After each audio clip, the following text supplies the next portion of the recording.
is he under? I think this is the potential to provide us with the biggest story of the weekend, because United at home, away, they're the same side defensively. They're all at sea. No matter who they play, they can find a way to self-destruct. The fans are not happy. The numbers suggest he's in since he took over. It's the worst record of any Manchester United manager since the Second World War. He's yet to get back-to-back victories with one of the biggest clubs in the world, let alone England.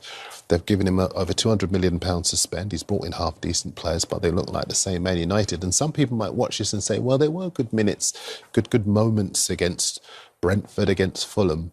But you're Manchester United. You're not a team of moments. You're a team of consistency and victories and intimidating the opposition. And all of that fear factor has gone from them. Yeah. When you look at this Manchester United side, what are some of your biggest concerns? I thought the show was only an hour.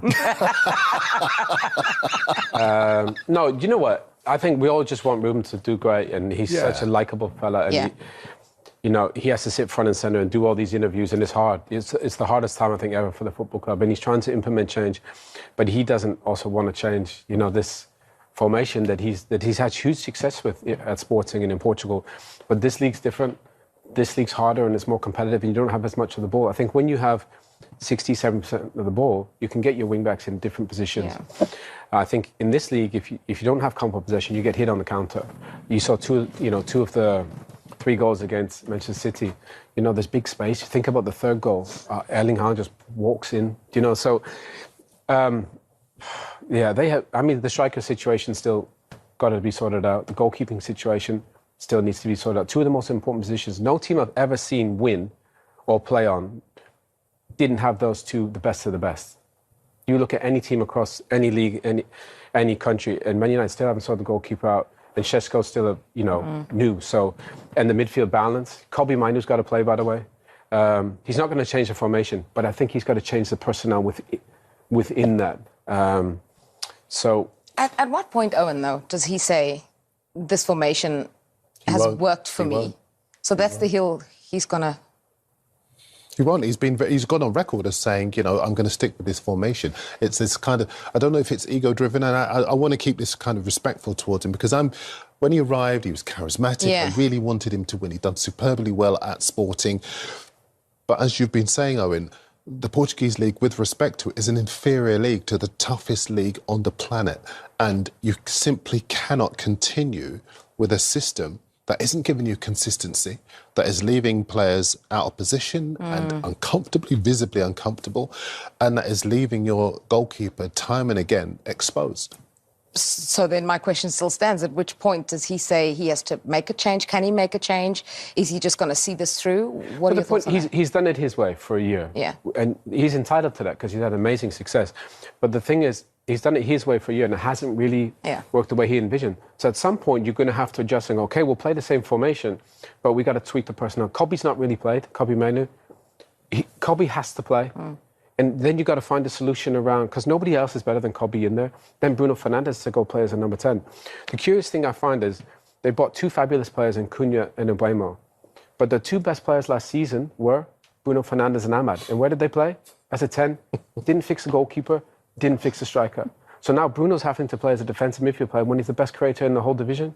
So play Bruno as a 10, put Kobbie in there, and then maybe play Ahmad as a wing-back at left. He could do that. He could a great dribbler. He could beat people.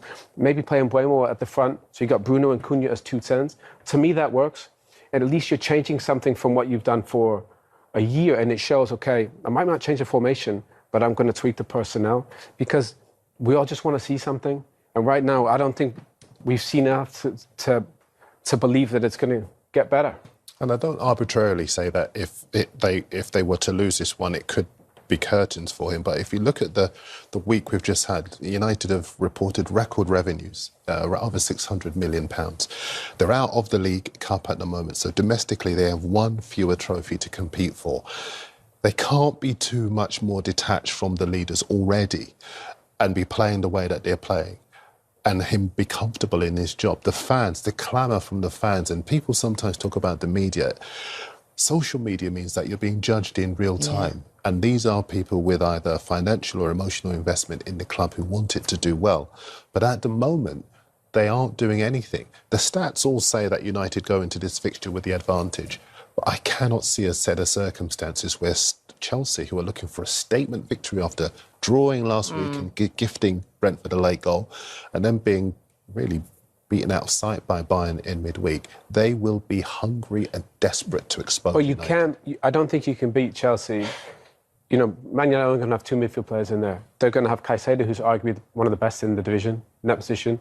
Then they got Enzo Fernandez, who's, you know, playing 5 minutes, and they got Cole Palmer. I mean, how are you supposed to? How are two guys supposed to be 3 top players? So somebody's going to have to drop in. And again, if I was playing in that team, I'd be thinking, guys, you've got to come help me in here. You know, I'm 3v2 against world-class players. So that's on the manager to find a structure, because if they play like they did against City, it could be tricky for them. Will Chelsea be looking at this game and say this is the perfect one for us to bounce back? Absolutely, yes. Absolutely. Because the space that they'll be afforded in the wide areas, they're going to have so many... The fact that it's at Old Trafford means that there is an onus on the United players to come out and play. And that is going to leave spaces in behind for intelligent players like Cole Palmer.